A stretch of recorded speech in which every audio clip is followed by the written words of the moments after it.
Given his status as a South African winemaker of the year, as he tells me repeatedly, as well as a member of the Cape Winemakers Guild, and just one of the really, really good guys of South African wine, I felt there were few people better than Duncan Savage to ask about the winemakers at the moment he feels are up and coming on the horizon, are the guys who are really going to define the next generation of wine.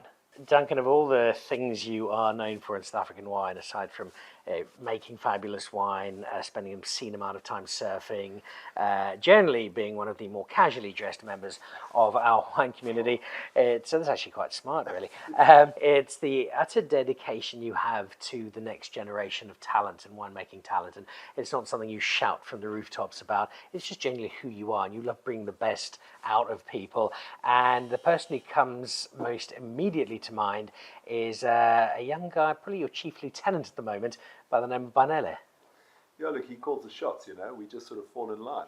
But look, Banele and I have been, we've been together since 2018. He came to me to do his protege year, his final year in the protege program. And we didn't click in immediately. I mean, we sort of butted heads a little bit.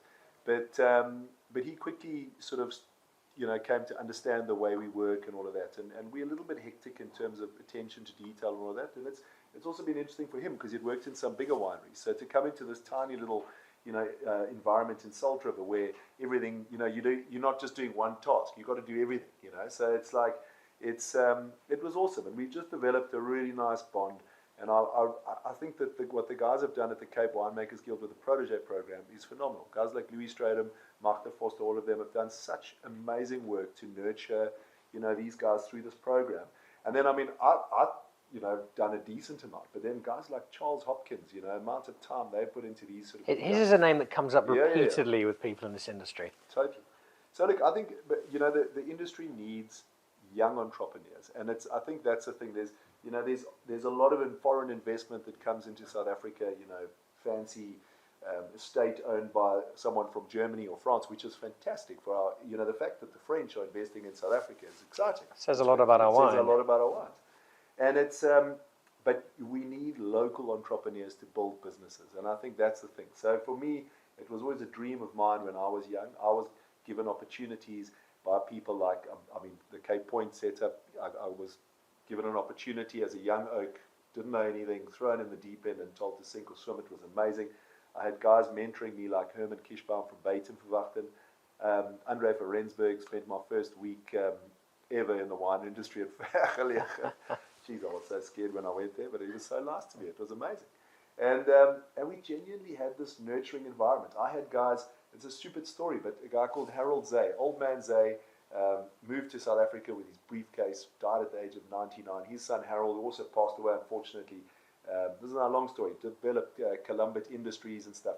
But just the short part of it was Harold took a liking to me, and I would come into the winery occasionally, and here, once a month or whatever, would just be a box on my desk, and it'd be like a little note, Dunk, I thought you'd enjoy these, Harold. And it was old French wines, old South African wines back to the 40s. He didn't have to do that. But it taught me, the value, and that's something, you and I are going to taste a little bit later, is some old South African wine. And it's part of our heritage. It's interesting. And that nurturing environment, I think, is what people need to a point. You don't want to, help someone all the way where they don't develop their own skills. But just that little, ability to be able to taste interesting wines with someone, give them a bit of a foot up is lekker. These are people who saw something in you, and they saw something clearly, and that faith has been well justified. What have you seen in Banele? What is the talent spotting out that you have that said, you know what, Banele is somebody who's got something that we really need to work with? The most important thing about Banele is he has a passion for wine. He has an absolute passion for wine. So like I spend, we don't make any money because we just keep buying nice wine. It's a bit of a problem. But I love sharing those wines with Banele and mates. For me, it's such a lekker thing to be able to pull the corks on really nice wines. You're not going to sit somewhere at home by yourself and drink the stuff. You want to drink it with people who appreciate it. And Banele is super passionate about wine. And the thing that encourages me about his journey going forward is his affinity with people. He has a way about him. He has this warm, big laugh. My kids love him. He's like part of the family, And you go see him at a wine event, and that stuff is so important because you know what it's like. It's easy to make the stuff and farm it. but you've got to go and sell it. And I think that's the key, is people that can get out there and see the whole thing through. You're also somebody who doesn't hang on to and jealously guard that talent. You give talent the opportunity, and many wings have spread with a little push off the cliff from you. Where is Banele going forward, and how exciting does that part of his journey make you? Yeah, so he, from the start, I said to him he's got to leave in 2025, but I'm going to help him. So we've helped him with Timbela, and he and I are launching a business now, which is great, a little Cabernet project. We haven't got the name yet. We're still figuring this out. But the cool thing is that, you know, seeing how his dynamic has grown within the business, and how he's realized, you know, what he's got to do to grow this. I mean, it's nice to take someone to a point, but then they've obviously got to grow it on their own. But the coolest thing is, you know, it's his buy-in as well. I'm not just saying to him, you got to go and do this. He knows he's got to go and do it. And that's what's cool. That's the thing, you know, like I knew I needed to leave Cape Point. Other people, you know, Eben knew when he was working at Spice Route or whatever, he knew he needed to pursue his dream. And I think that's the big thing. So we also going to, the Cabernet project is a nice thing for me to do, but it's also going to support him a little bit in the beginning. And I'm hoping we can make a business. I mean, the collaboration thing is quite cool. It's also, you know, the wine industry is cool because people like to do things together. So I've had a business venture with Arnie Bardenhorst based on the two of us sharing a bed in a boat, you know, in Norway. I mean, it's so stupid. We call the wine the Love Boat. Then I've got a business called The Project with Taste Low from Dimmersdal. I'm going to have a business now with Banele. It's really cool, you know. So everyone has different skills and skill sets to complement one another. So yeah. One of Duncan Savage's ones to watch. Banele's journey is only just getting going. He's got one hell of a mentor to push him in the right direction. Mention the name Sadi to you in South African wine, you'll probably think of Eben, but if not, then David and Nadia. Well, hang on, because there's another one to add to the list. The friends you have in the wine industry are many, and a number of those, like yourself, sit in this band of genuine South African rock stars who take wine all over the world. There's probably nobody higher up on that list in South Africa than Eben Sadi, and so we certainly couldn't have Eben Sadi in the up-and-coming wine producer category. But there is a member of his family who you're going to be doing some work with, and it looks like he might just have inherited the family genes.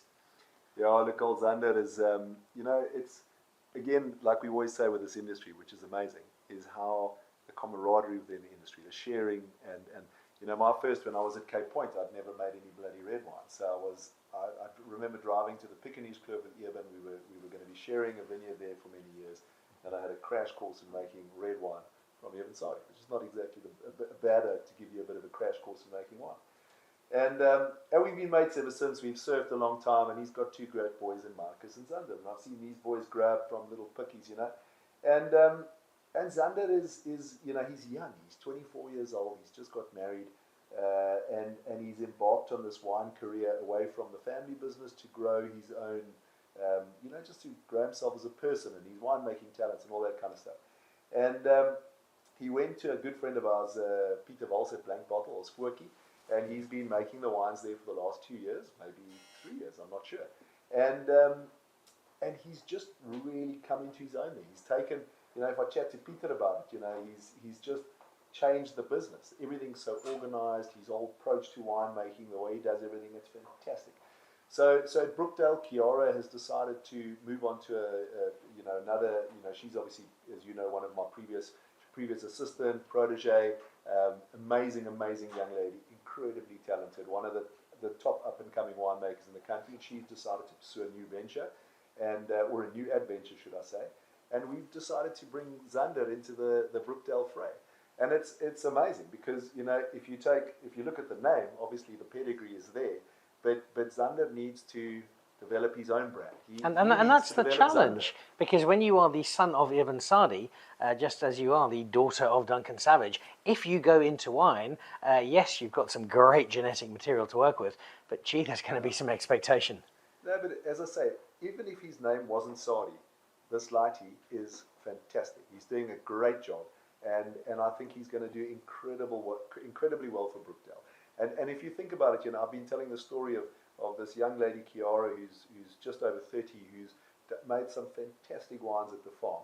A property owned by, you know, Tim Rudd, British investor who's spent huge amounts of cash developing this thing.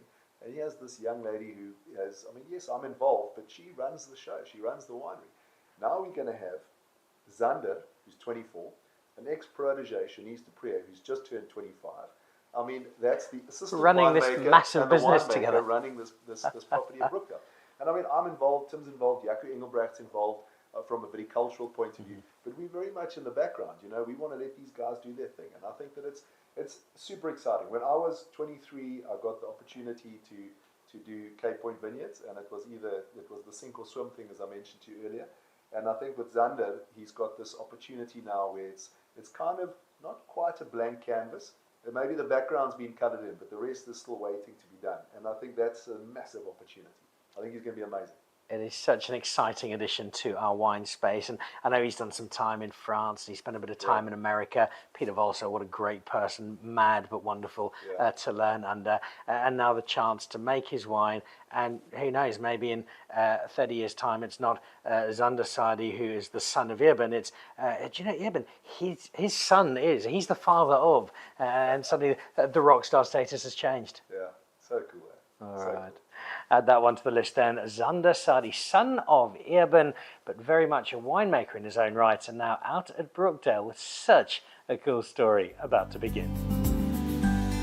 Every week in the Dan Really Likes Wine Cellar, more wine arrives that I've just never heard of before. I do not think it's possible that more wine can arrive, but somebody's released their own line, or they've renamed something, or they've bought a parcel or discovered some unused vines, and that's one of the real joys. And one of the guys I only discovered, to my shame, just a few years ago, an exciting winemaker, an exciting brand, Bernard Bradell. And if you haven't heard of him, I know the right person to make the introduction.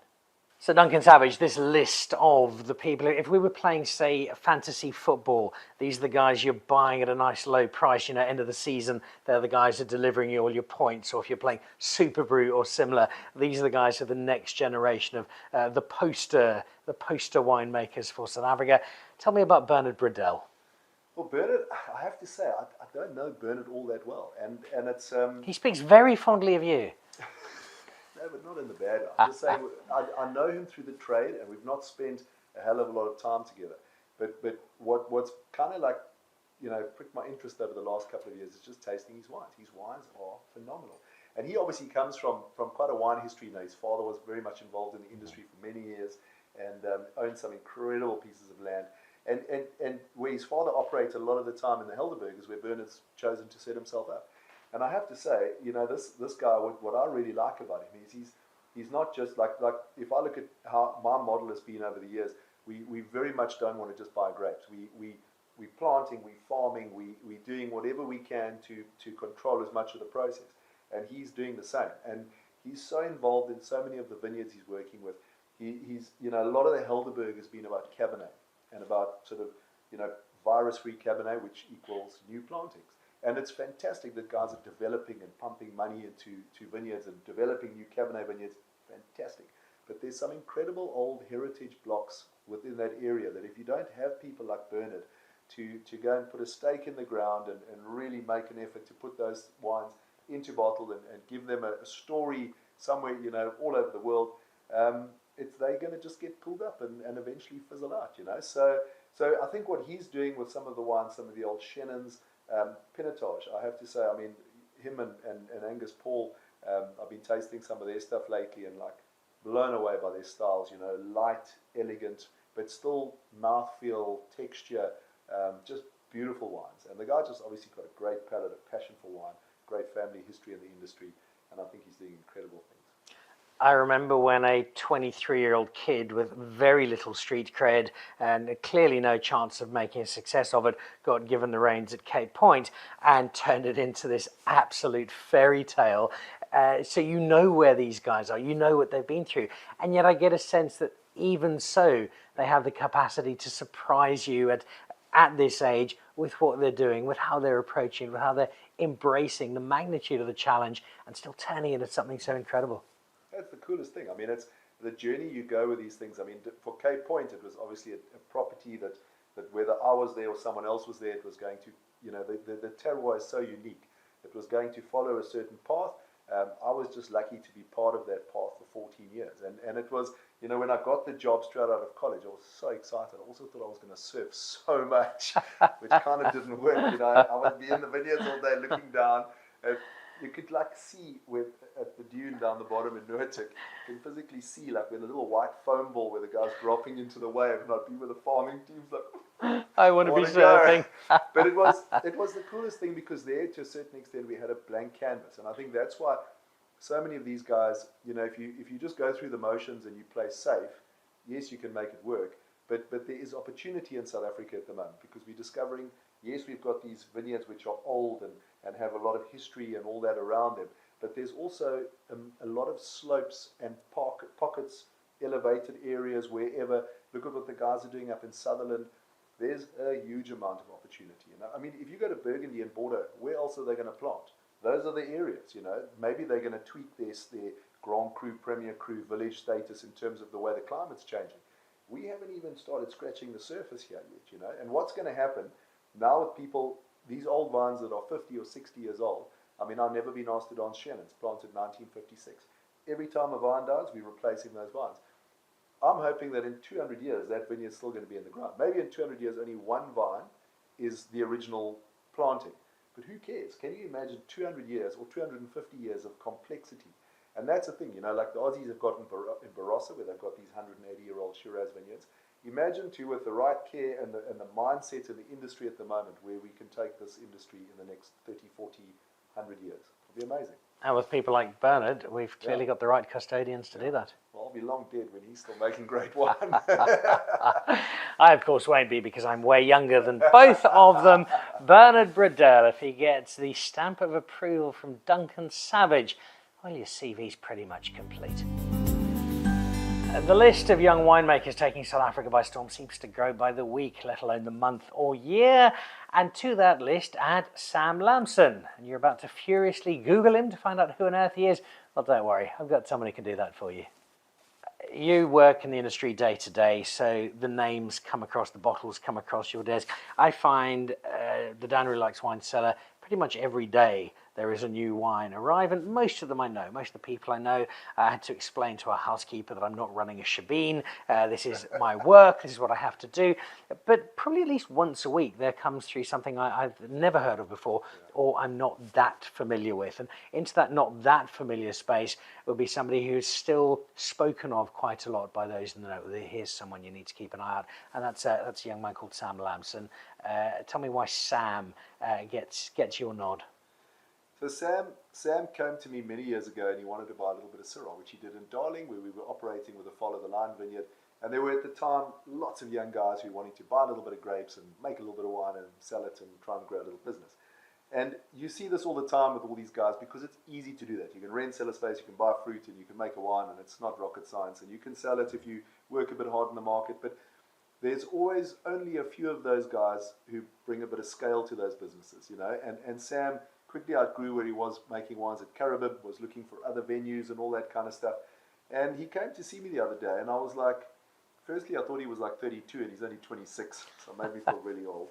Anyway, I just thought for a guy at that age to be doing what he's doing, he's just developed, he invited me now, I think his launch of his new winery is on the 23rd of November. He somehow, us, in the wine industry, we've always got to figure out how to get money out of people. And he's got some guy who's seen the potential in Sam, and they've invested in a little facility in Gardens, I think it is, but it's in the city as well. So built an amazing little winery, opening it up, for the public, and we'll harvest there next year, I assume.